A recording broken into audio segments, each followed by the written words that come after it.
আপনার কপালে, আপনার ভাগ্যে যিনি আছেন তার জন্য সবটুকুন ভালোবাসাকে আপনি জমিয়ে রাখবেন। আপনি জানেন আপনার জীবনে, বৈবাহিক জীবনে একজন সঙ্গিনী আসবেন, এটা এক্সপেক্টেড।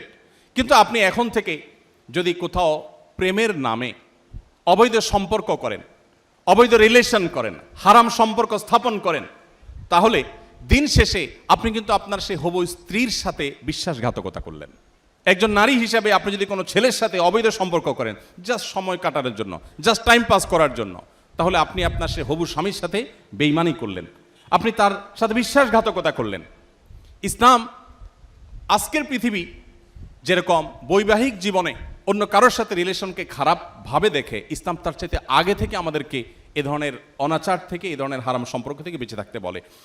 গোটা পৃথিবী বলবে আপনার যৌবনকে আপনি এনজয় করেন, আপনি যৌবনের উচ্ছলতায় হারিয়ে যান, আপনি ভোগ করেন।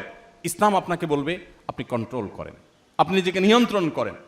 নবী করিম সাল্লাল্লাহু আলাইহি সাল্লাম তার তারুণ্যকে এইভাবে তিনি সংরক্ষণ করেছেন। এজন্য আপনাদের তারুণ্যে যেন কালিমা না লাগে। আমাদের মুখতার ভাই বিবাহ সম্পর্কে বলছিলেন, একজন মুসলিম তরুণ তার তারুণ্যে মনে চাইলো আর কোনো পাপাচারে লিপ্ত হয়ে গেলেন, আল্লাহর অবাধ্য হয়ে গেলেন, বিবাহ বহির্ভূত কোনো সম্পর্কে জড়িয়ে পড়লেন, এটি কোনো মুসলিমের সাথে অন্তত যায় না।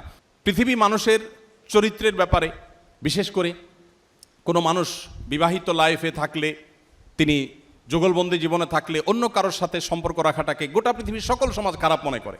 এটাকে মনে করা হয় নীতিহীনতা, যে তুমি একজন স্ত্রী থাকা সত্ত্বেও আরেক নারীর প্রতি কেন আসক্ত, স্বামী থাকা সত্ত্বেও আরেক পুরুষের প্রতি কেন আসক্ত, এটাকে গোটা পৃথিবীর মানুষ দোষের বিষয় মনে করে। নবী করিম সাল্লাল্লাহু আলাইহি সাল্লাম যে জীবন দর্শন আমাদেরকে দিয়ে গেছেন সেটা এর চাইতে আরো কয়েক ধাপ এগিয়ে।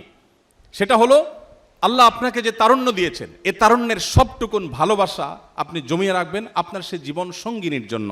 যেই যুবক তার তারুণ্যকে, তার যৌবনের চাহিদাকে কন্ট্রোল করতে পারে না, নিয়ন্ত্রণ করতে পারে না, তার চরিত্রকে হেফাজত করতে পারে না, তার সম্ভ্রমকে সংরক্ষণ করতে পারে না, এই যুবক আব্দুল্লাহ ইবনে ওমরের উত্তরসূরি হতে পারে না, এই যুবক ওমর রাদিয়াল্লাহু তাআলার উত্তরসূরি হতে পারে না, এই যুবক মুহাম্মদ সাল্লাল্লাহু আলাইহি ওয়াসাল্লামের অনুসারী হতে পারে না, এই যুবক কখনো আব্দুল্লাহ ইবনে মাসউদের অনুসারী হতে পারে না, এই যুবক সেই সকল সাহাবীদের অনুসারী হতে পারে না যেই সাহাবীরা মক্কার যাযাবর থেকে অর্ধ পৃথিবীর বাদশাহী করেছেন।